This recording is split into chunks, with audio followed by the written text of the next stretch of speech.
Hello everyone, Mocha Bear here. Welcome back to Mocha Bear's Hobby Den. Today we're going to continue on the 5e playable races for D&D. Shall we get started?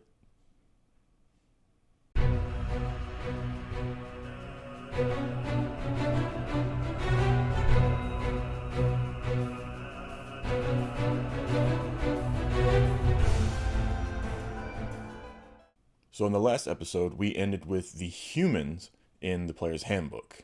So we will continue on with the player's handbook. We should actually be able to finish them this episode. So, moving on to Dragonborn. Alright, so, move on. And one of you voiced how you wish I would give more information about the races and my input. So I will at some point be doing a separate playlist talking about the different races or species, as I believe Wizards of the Coast is trying to push for them to be called now. But that is something that we can do later on, especially after I've moved. Dragonborn names. So Dragonborn have personal names given at birth, but they put their clan names first as a mark of honor. A childhood name or nickname is often used amongst clutchmates as a descriptive term or a term of endearment. The name might recall an event or center on a habit. Now, I didn't read much of the name information previously. If there's not a lot of information there, I'll read it for you. So male names. Female names. Then we have childhood names and clan names. And then over here you see Draconians. It's a Dragonlance setting, so if you're not going to be in the Dragonlance setting, you don't really need to worry about that box. But Dragonborn traits. So you get an ability score increase for your strength, which increases by 2, and your charisma score increases by 1. Then for age, young Dragonborn grow quickly. They walk hours after hatching, attain the size and development of a 10-year-old human child by the age of 3, and reach adulthood by 15. They live to be around 80. They don't live as long as I would like to see, especially for Dragonborn who are akin to dragons. Alignment. Dragonborn tend to extremes, making a conscious choice for one side or the other in the cosmic war between good and evil, represented by Bahamut and Tiamat, respectively. Most Dragonborn are good, but those who side with Tiamat can be terrible villains. Bahamut, sorry, I'm misreading that entirely. So Bahamut is the deity for good aligned Dragonborn and dragons, specifically metallic. And then Tiamat is the evil deity of chromatic dragons and chromatic Dragonborn. Size. Dragonborn are taller and heavier than humans, standing well over 6 feet tall and averaging almost 250 pounds. Your size is medium. Speed. Your base walking speed is 30 feet. Draconic ancestry. You have a draconic ancestry. Choose one type of dragon from the draconic ancestry table, which is over here on the left. Your breath weapon and damage resistance are determined by the dragon type, as shown in the table. Breath weapon. You can use your action to exhale destructive energy. Your draconic ancestry determines the size, shape, and damage type of the exhalation. When you use your breath weapon, each creature in the area of the exhalation must make a saving throw, the type of which is determined by your draconic ancestry.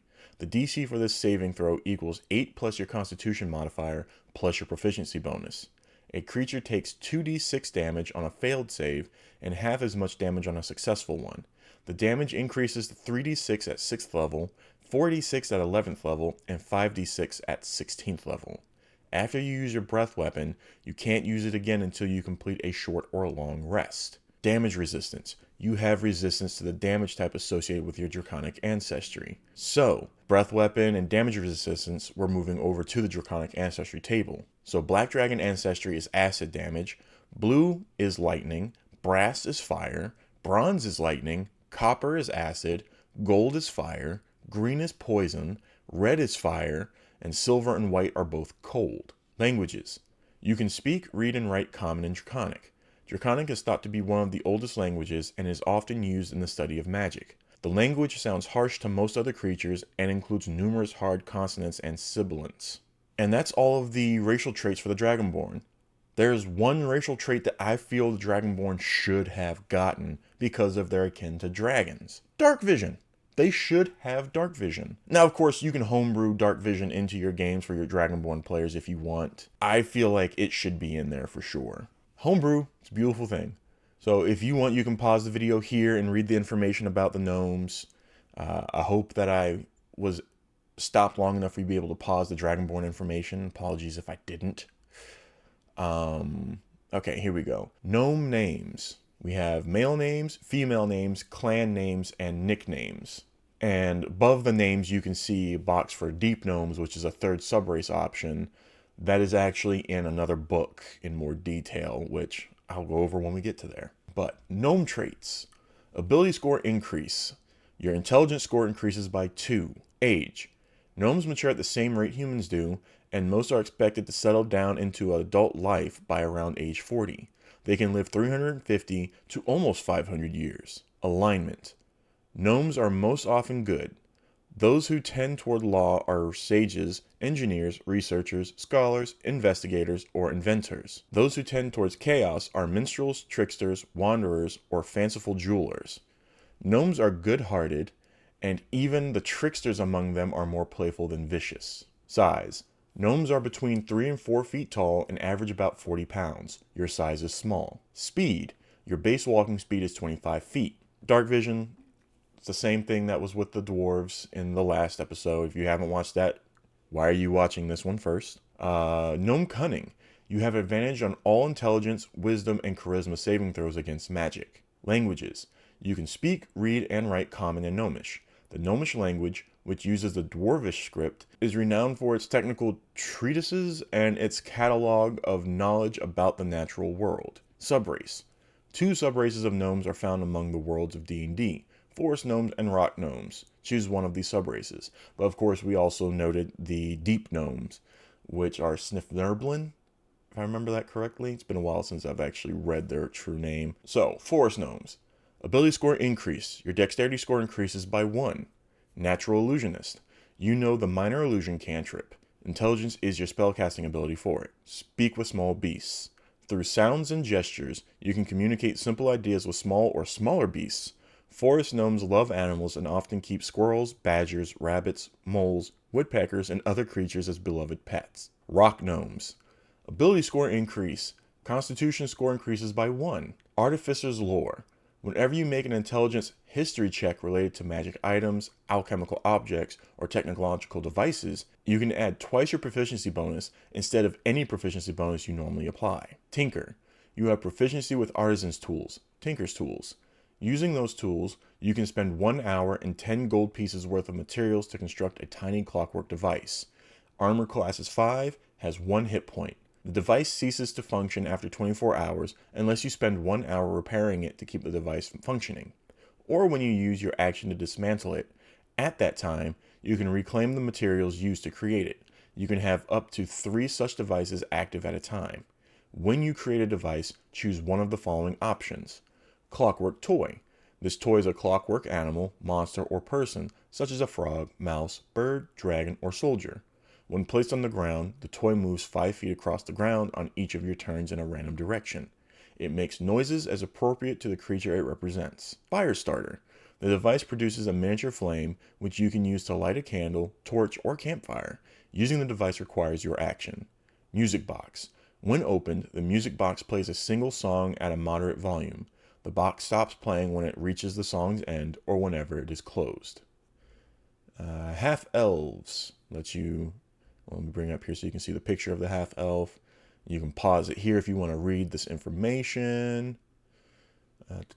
Same thing here. You can pause it if you want. Half-elf names. Half-elves use either human or elven naming conventions. As if to emphasize that they don't really fit into either society, half-elves raised amongst humans are often given elven names, and those raised amongst elves often take human names. Half-elf traits. Ability score increase.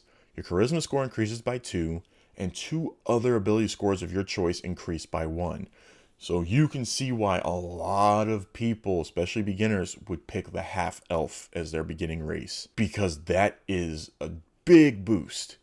And anybody who's making a half-elf typically isn't going to go with the new ability score increase options introduced in Tasha's Cauldron of Everything, because the half-elf would be losing out on 1 ability score increase.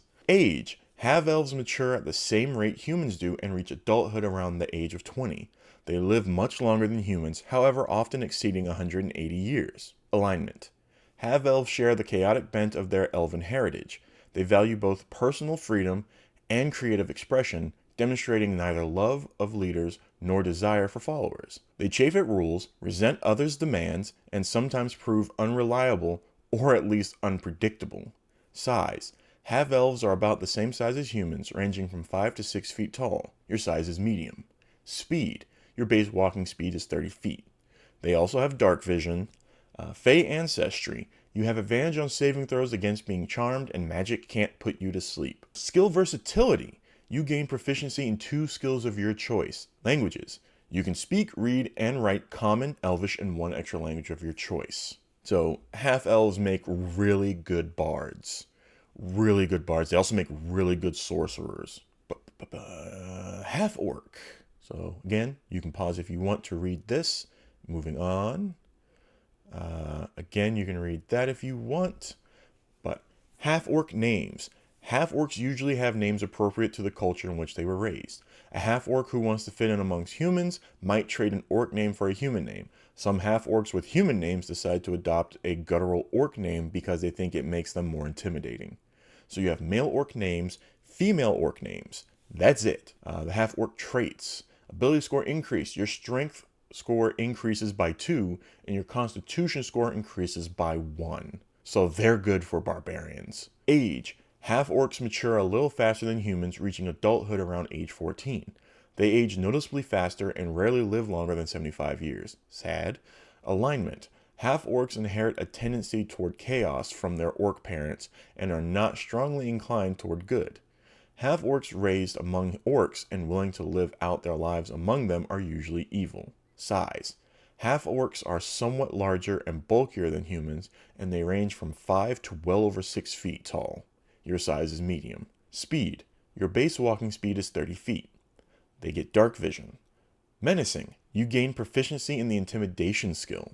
Relentless endurance. Such a clutch feature. When you are reduced to 0 hit points but not killed outright, you can drop to 1 hit point instead.